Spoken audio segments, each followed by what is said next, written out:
Salam guru penggerak, tergerak, bergerak, dan menggerakkan. Izinkan saya untuk memaparkan demonstrasi kontekstual filosofi pemikiran Ki Hajar Dewantara dan implementasinya di kelas dan di sekolah. Ki Hajar Dewantara. Ki Hajar Dewantara adalah tokoh pendidikan nasional yang lahir pada tanggal 2 Mei 1889, terlahir dengan nama Raden Mas Suwardi Suryaningrat. Beliau lahir di Yogyakarta. Beliau sangat berjasa dan berperan penting dalam memberikan pemikiran-pemikiran bidang pendidikan bagi tanah air. Mari kita simak pemikiran Ki Hajar Dewantara yang berpengaruh terhadap pendidikan di tanah air. Inti pemikiran Ki Hajar Dewantara yang pertama adalah pendidikan yang menuntun. Yang kedua, pendidikan yang menghamba pada anak. Yang ketiga, mengutamakan budi pekerti. Dan yang keempat adalah pendidikan yang sesuai dengan keadaan. Pendidikan yang menuntun. Menurut Ki Hajar Dewantara, pendidikan adalah memberi tuntunan terhadap segala kekuatan kodrat yang dimiliki oleh anak, agar ia mampu mencapai keselamatan dan kebahagiaan setinggi-tingginya, baik sebagai seseorang manusia maupun sebagai anggota masyarakat. Guru diibaratkan seperti petani atau tukang kebun, dan siswa diibaratkan seperti benih.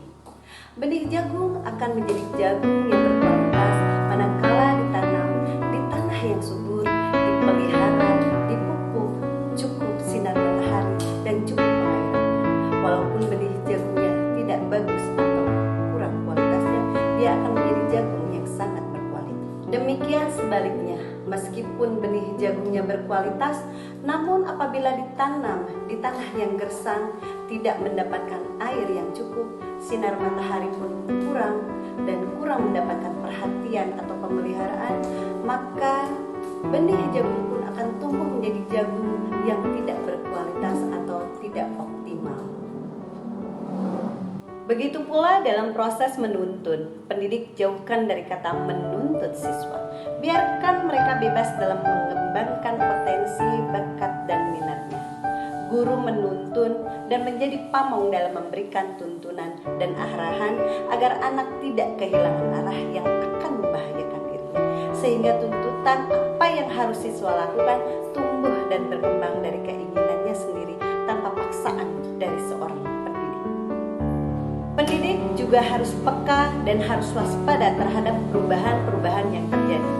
Pendidikan adalah tempat persemaian segala benih-benih kebudayaan yang hidup dalam masyarakat. Pendidikan tempat membangun peradaban dari kebudayaan bangsa. Guru berkewajiban menjaga potensi-potensi kultural yang dapat dijadikan sumber belajar sehingga siswa mengetahui kebudayaan dan bisa membangun peradaban bangsa. Cinta kebudayaan bangsa dan tidak hanya menjadi peniru kebudayaan asing, itu adalah tugas daripada pendidik. Pendidikan yang menghamba pada murid, yaitu pendidikan yang berorientasi pada murid. Salah satu buah pemikiran beliau adalah semboyan yang dikenal dengan trilogi pendidikan. Ingaso, Suntulodo, Ingmadya, Bangkuso, dan Tutpuri Handayani. Ingaso Suntulodo mempunyai makna bahwa guru dapat memberikan contoh tauladan baik dari perkataan dan perbuatannya. Guru hendaknya memberikan tauladan yang baik di mana saja berada, karena siswa akan meniru gurunya yang akan menjadikan pengaruh dalam kehidupannya dan menjadikan karakter kepribadiannya. Ingmadya mangun karsa, yang berarti di tengah memberikan ide atau gagasan. Guru senantiasa memberikan ide atau gagasan yang membangun semangat anak. Guru di tengah sebagai pelopor mencetuskan ide-ide kepada siswanya. Di tengah memotivasi, menggugah semangat, kemauan, dan niat. Ini diperlukan semangat daripada guru untuk menyulut sumbu api agar siswa mau bergerak belajar dan menjadi pribadi yang tangguh dan mandiri. Tutpuri Handayani, yaitu guru harus bisa memberikan dorongan dan bimbingan kepada siswanya. Di tengah-tengah maraknya pengaruh dari ilmu pengetahuan, terutama media sosial, guru harus mampu memberikan dorongan untuk siswa menjadi pribadi yang tangguh dan mandiri, selalu membimbing membimbing dalam penguatan karakter yang tidak bertentangan dengan agama dan norma kebudayaan bangsa. Ini semua memerlukan pendekatan yang persuasif dan humanis serta menyenangkan. Mengutamakan budi pekerti. Budi pekerti bisa diartikan antara perpaduan cipta, pikiran, rasa, perasaan, dan kesatuan, sehingga menimbulkan pekerti, yaitu tenaga atau raga untuk bertindak.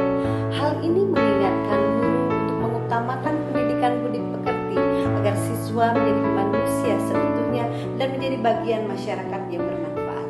Pembentukan watak dan kepribadian sangat dipengaruhi dari keluarga. Alam keluarga menjadi ruang bagi tauladan utama. Ini memerlukan kerjasama dan komunikasi yang baik antara guru dan keluarga. Pendidikan harus sesuai dengan keadaan, kodrat alam dan kodrat zaman. Kodrat alam berkaitan dengan sifat dan bentuk, bahwa anak terlahir dengan kodratnya masing-masing. Kodrat alam dibentuk dari lingkungan di mana ia berada. Contohnya, diibaratkan petani yang akan bercocok tanam.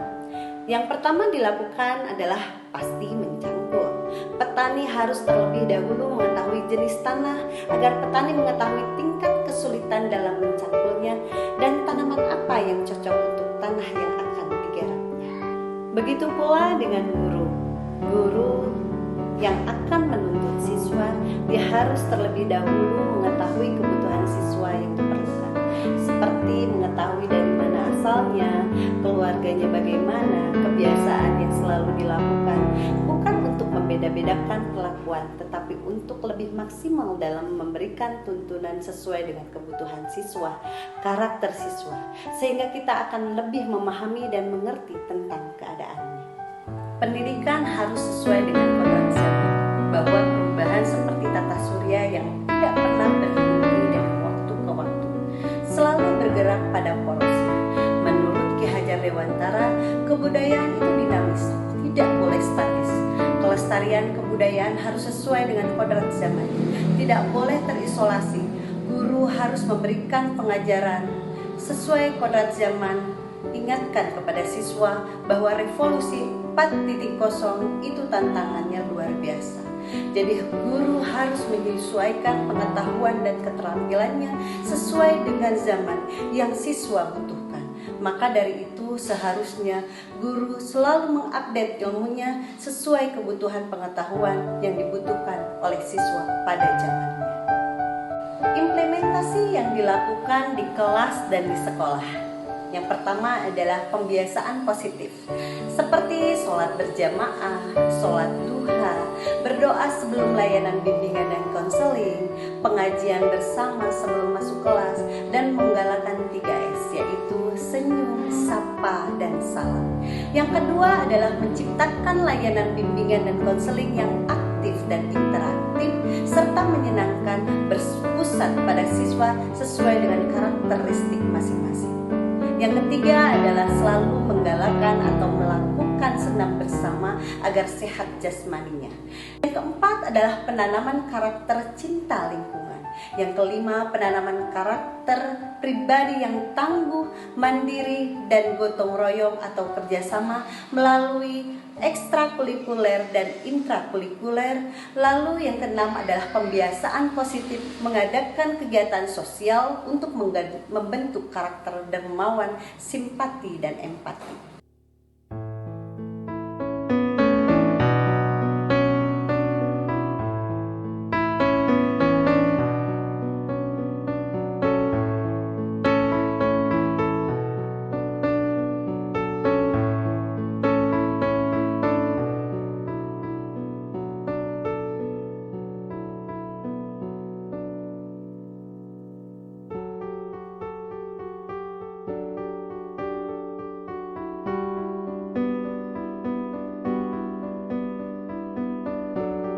Tantangan dalam mengimplementasikan pemikiran-pemikiran Ki Hajar Dewantara diantaranya yaitu untuk siswa yang kurang aktif, mereka kurang berminat dengan pembelajaran yang terpusat pada murid. Yang kedua adalah ketika bertemu dengan guru yang berpikirannya masih klasik, mereka rasa enggan melaksanakan intisari daripada pemikiran Ki Hajar Dewantara. Yang terakhir adalah siswa merasa tidak bisa mengembangkan potensi, minat, bakatnya karena tidak didukung oleh orang tuanya.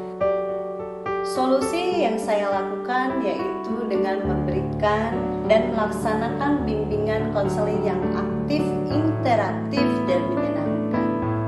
Saya memberikan stimulus kepada siswa yang tidak aktif atau kurang komunikatif dengan ice breaking dan pendekatan yang lebih menyenangkan. Yang kedua adalah sering koordinasi dan komunikasi serta melaksanakan coaching dengan rekan sejawat. Yang ketiga adalah selalu atau melaksanakan pemberian informasi kepada orang tua siswa, menyampaikan perihal tentang potensi, minat, dan bakat yang dimiliki oleh anaknya. Terima kasih atas perhatiannya, semoga bermanfaat. Mengajar ikhlas, berpikir cerdas agar terbentuk siswa yang berkualitas. Mari kita lakukan transformasi pendidikan melalui pemikiran-pemikiran Ki Hajar Dewantara. Wabillahi taufiq wal hidayah. Wassalamualaikum warahmatullahi wabarakatuh.